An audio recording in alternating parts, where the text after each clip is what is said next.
Hello friends, welcome to my channel అమ్మ నేర్పిన వంట. ఈరోజు మీకు ఎంతో గుమగుమలాడే కారం పొడి ఎలా చేసుకోవాలో చెప్తాను.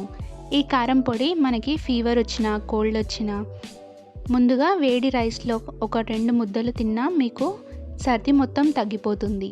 ఎవరికైనా నోరు బాగాలేకుండా, కర్రీస్ టేస్ట్ రాకుండా ఉంటాయి కదా, అలాంటప్పుడు ఈ కారం పొడిని వేసుకొని తినేసేయండి. ఈ గుమగుమలాడే కారం పొడి ఎలా చేసుకోవాలో చూద్దాం.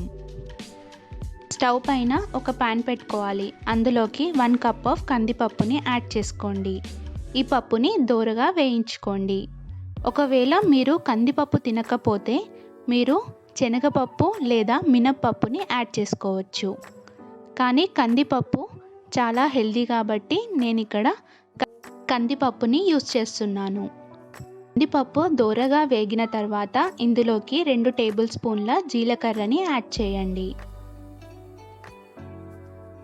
జీలకర్రని ఒక 2 మినిట్స్ వరకు వేయించుకోండి.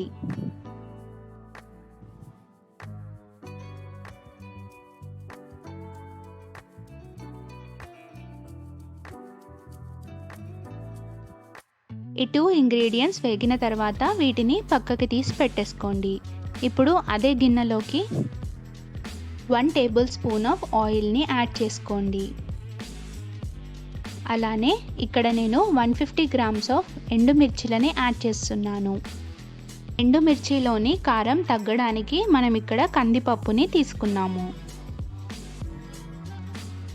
ఎండుమిర్చిలని 3 మినిట్స్ వరకు ఫ్రై చేసుకోండి.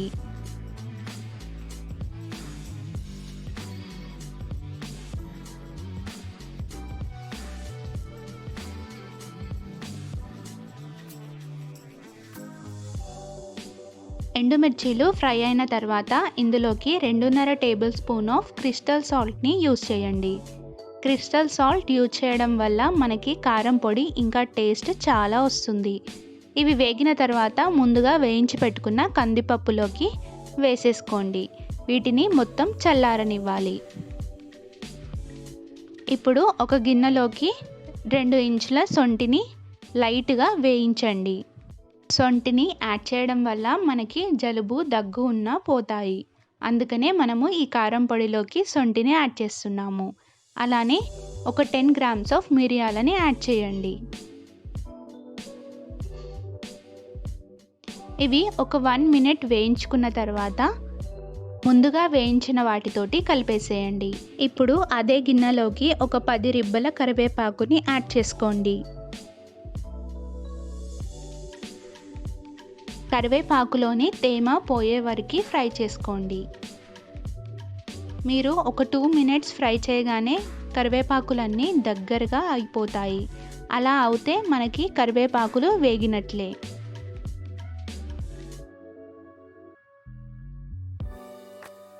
చూడండి, కరివేపాకు వేగిపోయాయి. ఇప్పుడు స్టవ్ ఆఫ్ చేసి పక్కకు తీసి పెట్టేసుకోండి. ఈ ఇంగ్రీడియంట్స్ అన్నీ మొత్తం చల్లారనివ్వాలి. సొంటి గట్టిగా ఉంటుంది కాబట్టి నేను సొంటిని ఫస్టే కొంచెం లైట్గా దంచుకుంటున్నాను. మిక్సీ గిన్నెలో వేస్తే బ్లేడ్స్ ఖరాబ్ అవుతాయి. అందుకనే ముందుగా లైట్గా దంచుకుంటున్నాను. లైట్గా దంచుకొని ఇందులోకి యాడ్ చేసేయండి. ఇప్పుడు ఈ ఇంగ్రీడియంట్స్ అన్నీ చల్లారిన తర్వాత మీడియం సైజ్ మిక్సర్ జార్లోకి ట్రాన్స్ఫర్ చేసుకోండి.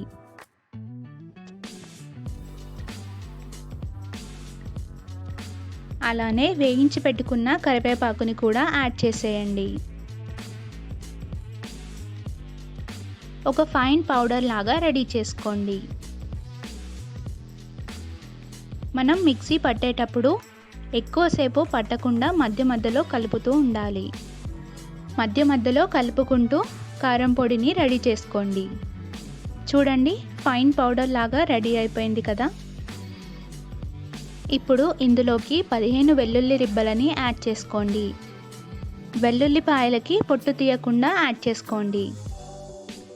వెల్లుల్లిపాయలు కోల్డ్ని తగ్గించడానికి చాలా హెల్ప్ఫుల్గా ఉంటాయి. ఫైన్ పౌడర్ అయ్యే వరకు మిక్సీ పట్టుకోండి.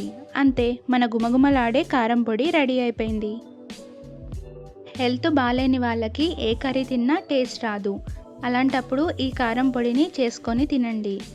చిన్న పిల్లల నుంచి పెద్దవాళ్ళ వరకు ఎవరికైనా సరే కోల్డ్ అయినా కాఫ్ అయినా కానీ ఈ కారం పొడిని వేడివేడి రైస్లో ఒక 2 ముద్దలు ముందుగా తినండి. మీకు కోల్డ్ తొందరగా తగ్గిపోతుంది.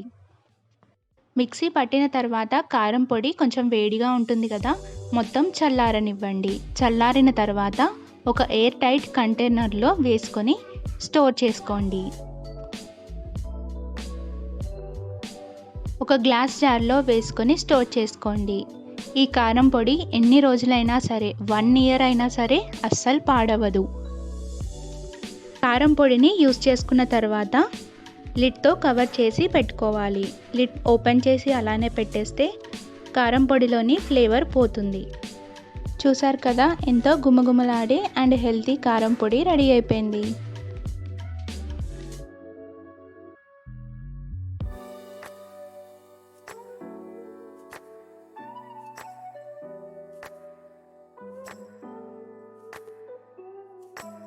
ఈ కారం పొడి మరీ కారంగా ఉండదు. మనము ఎండుమిర్చిలోని కారం బ్యాలెన్స్ చేయడానికి కందిపప్పుని యూస్ చేసాం కదా, నార్మల్ స్పైసీగా ఉంటుంది, అలానే చాలా టేస్ట్ ఉంటుంది. సో తప్పకుండా ఈ హెల్దీ కారం పొడిని చేసుకోండి. అలానే ఎలా అయిందో కామెంట్ సెక్షన్లో మాకు చెప్పండి. ఈ వీడియో నచ్చినట్లయితే తప్పకుండా లైక్ అండ్ షేర్ చేయండి.